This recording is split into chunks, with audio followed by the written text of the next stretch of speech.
هتفطر ايه النهارده؟ اكلت إيه النهارده يا سويس؟ بص يا صاحبي، انا جاي اعمل حاجات ب 60 جنيه، حاجات الاسبوع، سبيست الاسبوع.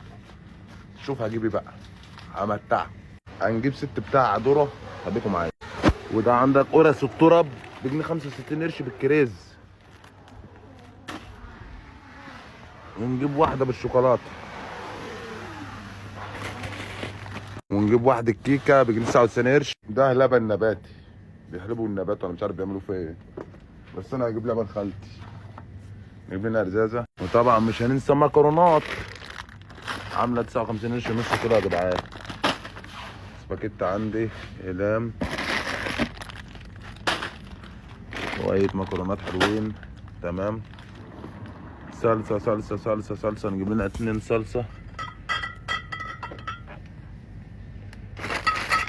وايه بقى الحاجات دي مش عارفها، بس هجيب له واحد سوداني